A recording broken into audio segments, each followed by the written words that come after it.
meu povo do nono, tudo bem com vocês? Hoje nós vamos abordar o capítulo 7 e o 8. O capítulo 7 fala sobre fontes de energia. Começamos a falar sobre a matriz energética global. É comum confundir matriz energética com matriz elétrica, mas são termos diferentes. Matriz energética, conjunto de fontes de energia disponível para movimentar a economia do país ou região. Matriz elétrica é formada pelo conjunto de fontes disponíveis apenas para geração de energia elétrica, ou seja, a matriz elétrica faz parte da matriz energética. O mundo possui uma matriz energética composta principalmente por fontes não renováveis, como carvão, petróleo e o gás natural, e as fontes renováveis, como a solar, eólica, a geotérmica e a biomassa. Nos dias atuais, a matriz energética tem base em combustíveis fósseis, como petróleo e carvão, classificados como recursos não renováveis.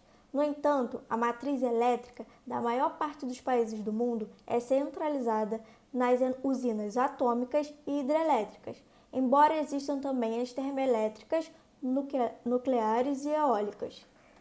Os combustíveis fósseis são as fontes de energias mais usadas em todo o mundo. É um tipo de combustível que tem origem mineral, resultado do processo de decomposição de restos de animais e plantas. Os locais mais apropriados para encontrar os combustíveis fósseis são os do fundo do mar e as regiões profundas de solo.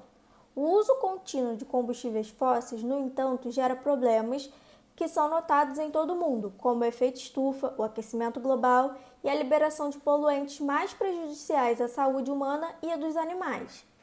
Fontes alternativas estão sendo analisadas para evitar as consequências negativas desse uso contínuo, como a energia eólica, solar, maremotriz e a biomassa. Os combustíveis mais usados atualmente são carvão, o petróleo e o gás natural. O carvão. Ele é extraído próximo à superfície da crosta terrestre de forma simples, como escavadeira e pás. É encontrado como substância similar a uma pedra, de coloração preta e bem rígida, sendo composto por carbono, enxofre, hidrogênio e oxigênio.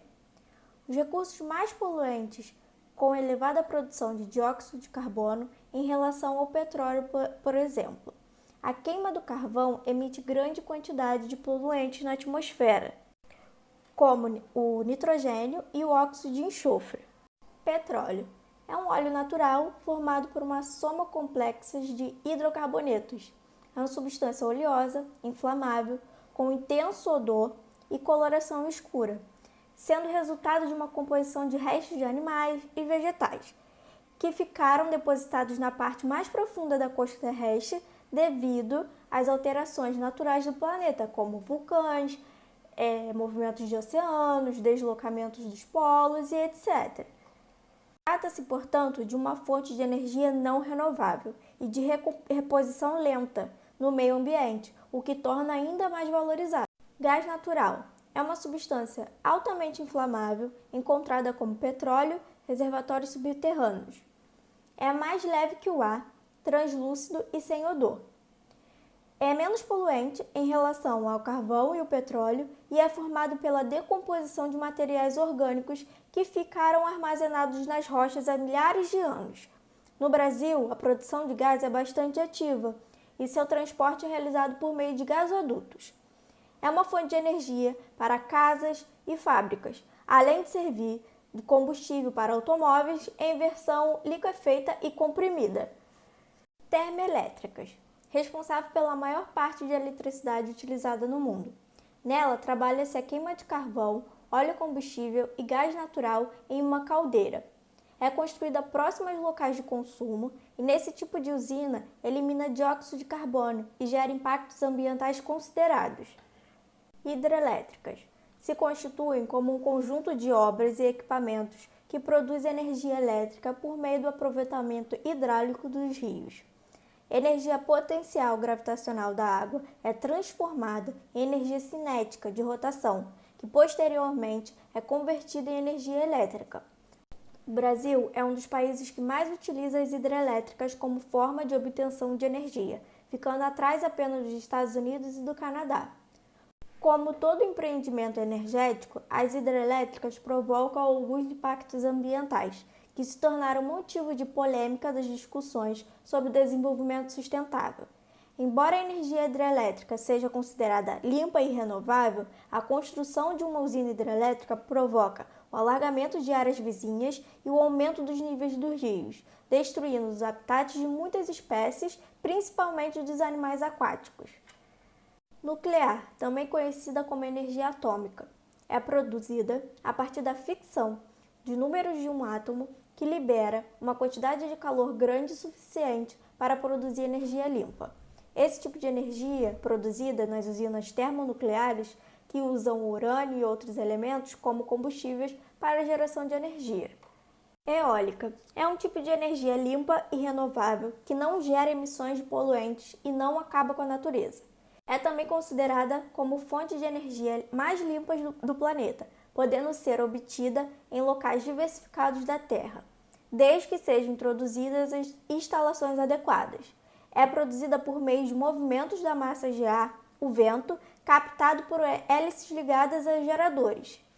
Geotérmica, adquirida a partir do calor proveniente da Terra, mais especificamente do seu interior. Há 3 formas de usar energia geotérmica: utilização direta. Os reservatórios geotérmicos de temperaturas baixas e moderadas podem ser aproveitados para fornecer calor para indústria, termas e outros para fins comerciais. Bombas de calor geotérmicas aproveitam as diferenças de temperatura entre o Sol e o ambiente, possibilitando o fornecimento de frio e calor. Centrais geotérmicas, aproveitamento de fluidos e geotérmico em centrais a partir de altas temperaturas a fim de movimentar turbinas e produzir energia elétrica. Biomassa, fonte de energia renovável por meio de intervenção humana adequada. A biomassa é a alternativa viável para a substituição de combustíveis fósseis e poluentes, como petróleo e carvão, e ainda normalmente utilizada em usinas termoelétricas para gerar eletricidade. Obtida pela decomposição de uma variedade de recursos renováveis como plantas, madeiras, os resíduos agrícolas, restos de alimentos, excrementos, lixo. O Brasil possui uma situação privilegiada em produção de biomassa, por ter extensas áreas cultiváveis e condições climáticas favoráveis ao longo do ano. Solar consiste no aproveitamento da radiação solar para o crescimento de fluidos líquidos ou gasosos. Os equipamentos mais usados para esse tipo de aproveitamento são os coletores e os concentradores solares. A energia solar também pode ser aproveitada para produzir energia elétrica, por meio de usinas térmicas, que captam e concentram o calor para aquecer um fluido e gerar vapor. Os benefícios da energia solar são inúmeros. É fonte limpa e renovável, não gera gases poluentes, nem ruídos durante a utilização. É uma alternativa para as áreas isoladas. O custo dos painéis está cada vez mais baixo. O sistema exige manutenção mínima e a sua utilização é viável em quase todo o território dos países tropicais. Agora vamos para o nosso capítulo 8, que fala sobre a Europa e o seu quadro natural. O continente europeu, do ponto de vista físico, é considerado uma península da Ásia. O que é uma península? Corresponde a um pedaço de terra cercado por água, exceto um ponto que liga um continente a uma extensão de terra de maior dimensão. Localização.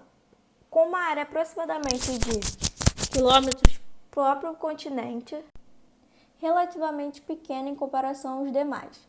Quanto à longitude, a Europa está localizada em sua maior parte no hemisfério oriental, sendo cortada em sua porção ocidental pelo meridiano de Greenwich. Seu relevo é muito diversificado e fragmentado, possui muitas ilhas e é constituído basicamente por maciços antigos, planícies, maior parte do relevo e alguns dobramentos modernos. No relevo europeu, há os fiordes, que são imensos vales rochosos que foram invadidos pelo mar graças à fusão de gelo nas épocas glaciais.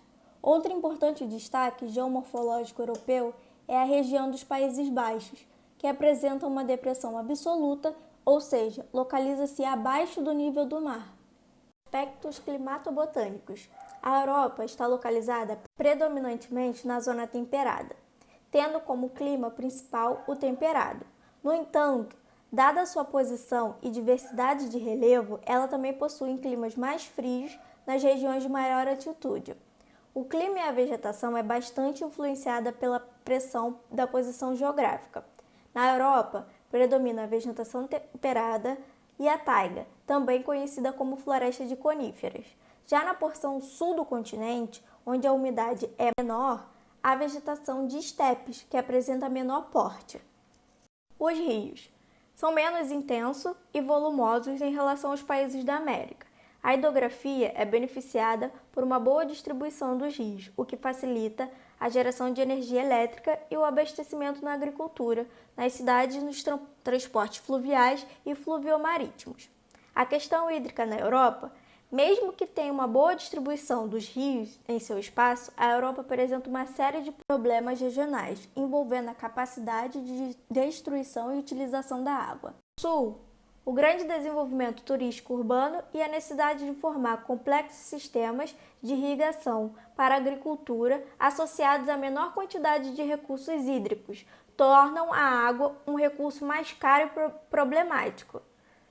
A União Europeia tem se esforçado para promover políticas sustentáveis quanto à questão hídrica e o saneamento, mesmo em países não vinculados diretamente ao bloco. Questão ambiental na Europa. Embora marcada por uma grande devastação da natureza, consequentemente tem o pioneirismo nas revoluções industriais e das guerras mundiais. A Europa tem mudado sua postura quanto às políticas ambientais desde a década de 1970. A União Europeia possui mais de 200 leis ambientais criadas desde a década de 1970, além de bonificar a região dos blocos que conseguem promover melhor o desenvolvimento sustentável. A divisão regional na Europa. É muito comum encontrar diversas formas de regionalização em se tratando da Europa. Isso se deve ao fato de os continentes ter passado por vários processos históricos e seus territórios tomarem diferentes partidos e posições de acordo com cada conjuntura. A divisão mais clássica relacionada à posição geográfica dos países. A cortina de ferro foi a fronteira que dividia a Europa durante a Guerra Fria. Nesse período, os países localizados na porção oriental eram em sua maioria socialistas, enquanto na porção ocidental predominavam os capitalistas. E é isso, pessoal! Façam comentários, tirem suas dúvidas e até a próxima aula!